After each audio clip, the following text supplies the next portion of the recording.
Hey hi everyone, life in frames by পৌলমীর চ্যানেলে তোমাদেরকে আরও একবার স্বাগত জানাই। দিনটা আমার কাছে খুব স্পেশাল ছিল, কারণ কি এই দিনে আমার উনির বার্থডে ছিল। বার্থডের পোস্টগুলো তো তোমরা অবশ্যই দেখেছো, বাট পেছনের কাহিনীটাও দেখো। তো আমরা সেজে গুজে রেডি হয়ে চলে গেছিলাম রেস্টুরেন্টে, আর এখানে আমি ওর জন্য একটা ছোট্ট সারপ্রাইজ রেখেছিলাম। সববার আমি নিজের হাতে অনেক কিছু ডিশ রান্না করে ওকে খাওয়াই আর ঘরেই ডেকোরেশন করি।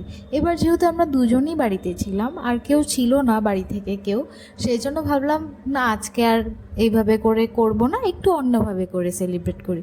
সেই জন্য আমরা চলে এসেছিলাম একটা রেস্টুরেন্টে, যেখানে আমি আগে থেকেই ওর এই বার্থডে ডেকোরেশনটা প্ল্যান করে রেখেছিলাম। আসলে ছেলে মানুষ তো, ছোট এতটুকু ডেকোরেশনেই সারপ্রাইজেই ও খুব খুশি হয়েছিল, আর সেটা দেখে আমারও খুব ভালো লেগেছিল। আর সঙ্গে ছিল আমার ফ্রেন্ড রশ্মি। আমরা আজ গেছিলাম typically Indian bar and grill রেস্টুরেন্টে, সেখানের অ্যাম্বিয়েন্সটা খুব ভালো ছিল, আর সঙ্গে ফুডগুলো। স্টার্টার্সে আমরা নিয়েছিলাম butter garlic prawn, chef special something kebab, আরও কিছু কিছু ছিল যেগুলোর নাম আমার সত্যি মনে নেই, বাট সত্যি খাবারগুলো অনেক টেস্টি ছিল। মানে আমার তো ভীষণ ভালো লেগেছে।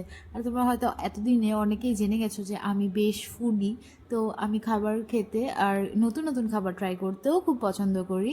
সেই জন্য যখনই এই ধরনের রেস্টুরেন্টগুলোতে যাই, আমি চেষ্টা করি কিছু অন্য ধরনের খাবারগুলো নিতে, যেগুলো আগে কখনো খাইনি। তো গল্প করতে করতে স্টার্টার্স খাওয়া তো ফিনিশ হয়ে গেল, এবার আসলো মেন কোর্সের পালা। যেহেতু স্টার্টার্স আমরা অনেক কিছু নিয়েছিলাম, তাই মেন কোর্সে শুধু নান আর পেপারোনি চিকেন নিয়েছিলাম, যেটা অনেক বেশি টেস্টি ছিল। সত্যি এই চিকেনটাও আমি ফার্স্ট টাইম খাচ্ছি, আর অনেক টেস্টি ছিল। তো তারপর আমাদের কেক কাটিংয়ের টাইম চলে আসলো, আর এটা হচ্ছে কেকটা ছিল যেটা আমি ওর জন্য অর্ডার করেছিলাম স্পেশালি কাস্টমাইজ করে। আর কেকটা নিয়েছিলাম আমি কানহা বেকস থেকে, যেটাও খুব টেস্টি ছিল। খুব সুন্দর করে ওরা সিম্পল অ্যান্ড একদম একটা সুন্দর করে ওর ফটো দিয়ে কাস্টমাইজ করে দিয়েছিল, যেটা আমারও খুব ভালো লেগেছিলো আর ওরও খুব পছন্দ হয়েছিল। যাই হোক, এটাই ছিল আমাদের বার্থডে ব্লগ।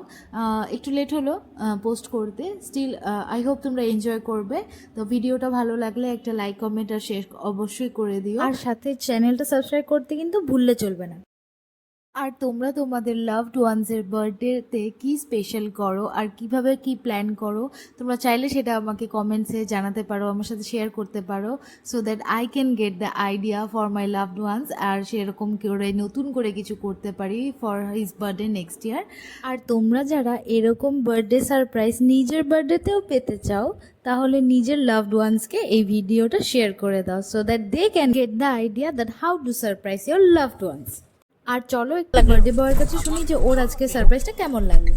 হ্যাঁ, বার্থডেতে তুমি সারপ্রাইজ প্ল্যান করলো, হ্যাঁ, কেকটাও ভালো ছিল, তোমাকেও ভালো লাগছিল।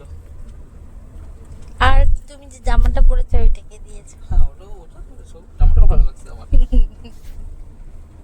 হ্যাপি। হ্যাঁ, হ্যাপি। চলো দেখা হচ্ছে পরের কোনো ব্লগে। আমরা আস্তে আস্তে বাড়ি ফিরি। সবাইকে টাটা, বাই।